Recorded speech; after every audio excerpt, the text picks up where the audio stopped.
Hi everyone. It is almost the end of September, which means it is almost time for Victober. And in case you don't know, that is a month-long readathon over the course of October dedicated to Victorian literature. And for the sake of this readathon, that's defined as any literature that is British or Irish published between the years 1837 and 1901, which are the years of Victoria's range of her reign. This is being hosted by a group of great booktubers. I'll link down below all of their announcement videos for this year's readathon challenge. And, to participate, all you have to do is read one book of Victorian literature. But of course, as readathons go, there is a series of challenges and prompts to try to get you in the mood and maybe push you outside your comfort zones of what you would like to read. And, like I said in another recent video, I rely on following other booktubers and book bloggers to sort of push me outside the boundaries of reading contemporary literature, which is mainly what I read, and to try reading other things. So I really enjoy doing challenges like this. I don't know if I'll be able to fulfill all the challenges, but it's just a fun thing to make a TBR. And I participated in Victober for the first time last year, and I read Mary Barton by Elizabeth Gaskell during that time, which I really enjoyed. I'd never read Elizabeth Gaskell before, so I'm hoping to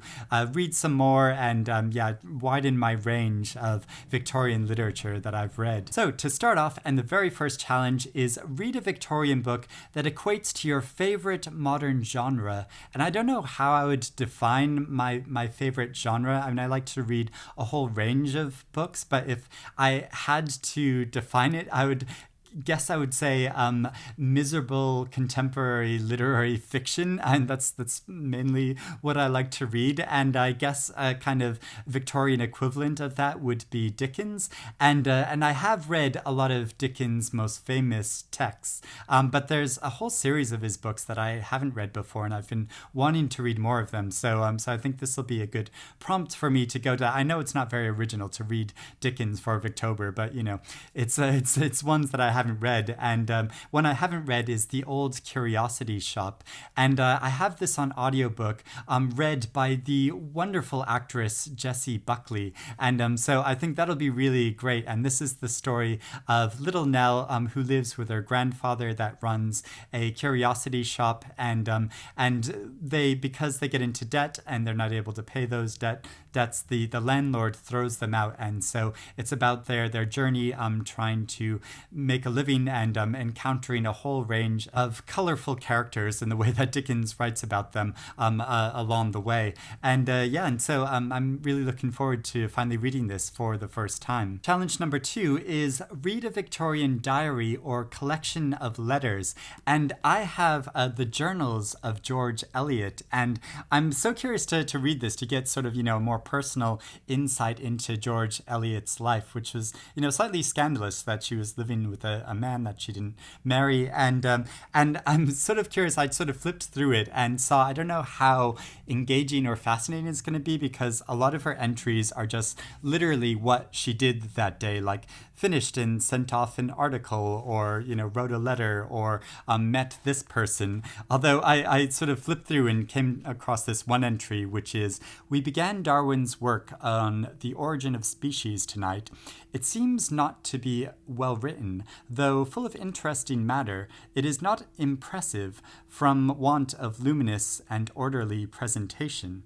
And sort of curious little insights like that. But I think there are some longer pieces too, which are more her observations when she travels to certain places. But then also, there's a extended piece, which is probably her most autobiographical piece of writing. So I think that'll be really fascinating. And I'd love to go back, because quite a while ago, I kept a journal like this as well, which wasn't a journal of sort of like confession or about my thoughts and feelings, but was just about my daily experiences, literally writing about what I did that day, just what I did at work, or if I went to see a certain movie or was reading a certain book, like not sort of reflections about all of that, but just literally what I did. Because after a certain number of years go by, it's sort of interesting, I think, to just go back and look back really quickly about literally what you did over the course of a day, like each day over the course of a year or so.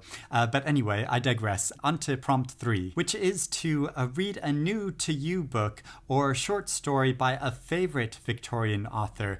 And a new to me book that I haven't read before is North and South by Elizabeth Gaskell. And I thought, because I really enjoyed reading her novel Mary Barton last year, that I should read this as well. And when I read that at the time, a lot of people commented saying her novel North and South is somewhat similar to that, in that it's a romance set in a working class community, but that a lot of people like this better. So I think it'll be interesting to read it and see if I like it better as well. Prompt 4 is read a Victorian book from a previous Victober TBR that you didn't get to, or one you've been meaning to read for ages. And last year, like I said, was the first Victober that I participated in, and one that was on my list that I really wanted to get to but just didn't get around to it was Daniel Deronda by George Eliot. And this was actually George Eliot's final published novel, and some describe it as her most ambitious.